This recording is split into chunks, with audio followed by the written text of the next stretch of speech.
और उस धनुष के पास पहुंचे। धनुष के पास गए, धनुष को प्रणाम किया महाराज, और धनुष को प्रणाम करके अपने हाथों में उठा लिया। और हाथों में जैसे पलक झपकना है ना, उसी प्रकार से पलक झपकते ही महाराज धनुष को दो टुकड़े कर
सीता मैया के लिए भी जोरदार ताली बजाओ। महाराज पलक झपकते ही धनुष के दो टुकड़े कर दिए।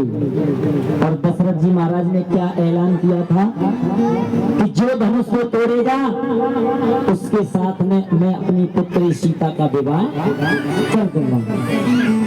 अब महाराज जगत जननी सीता मैया और वरमाला लेकर के आई, वरमाला लेकर के आई सीता मैया। अब वरमाला डालें कैसे, क्योंकि राम जी तो बड़े हैं। सीता मैया ने थोड़ा सा इशारा किया, बोले प्रभु झुक जाओ। राम जी ने इशारे में मना कर दिया, बोले ना, हम मर्यादा पुरुषोत्तम हैं, हमने झुकना नहीं सीखा है। अब महाराज बड़ी देर हो गई मैया को जयमाला लिए, जयमाला डालें तो डालें कैसे। इतने में सीता मैया ने और अपने देवर यानी कि लक्ष्मण जी की ओर देखा। देवर जी के लिए जोरदार ताली बजाओ। लक्ष्मण जी की ओर देखा और इशारे इशारे में बात करने लग गई मैया। बोले देवर जी कुछ आप ही चमत्कार करो। तो लक्ष्मण जी सो कहने लगे, बोले भाभी मैं क्या करूं। फिर विचार आया, बोले ठीक है कुछ करता हूं, रुको। सो महाराज सीता मैया से लक्ष्मण जी इशारे में कहने लगे, बोले भाभी मैं अपने प्रभु बड़े भैया राम को प्रणाम करने के लिए झुकूंगा और प्रभु मुझे उठाने के लिए झुकेंगे। इतने में आप वरमाला डाल देना। और देखो वरमाला जब पड़े ना तो जोरदार वाली ताली बजनी चाहिए।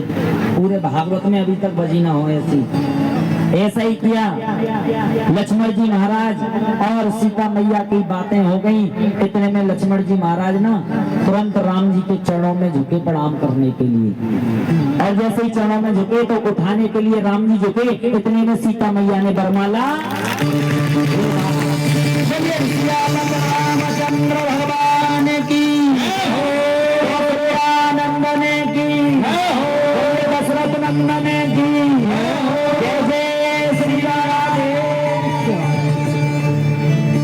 सीता मैया ने वरमाला डाल दी। इधर राम जी ने भी वरमाला डाल दी। और दोनों का विवाह संस्कार होने लगा। आइए जो भी परिषद जी कुछ लाए कन्यादान के लिए।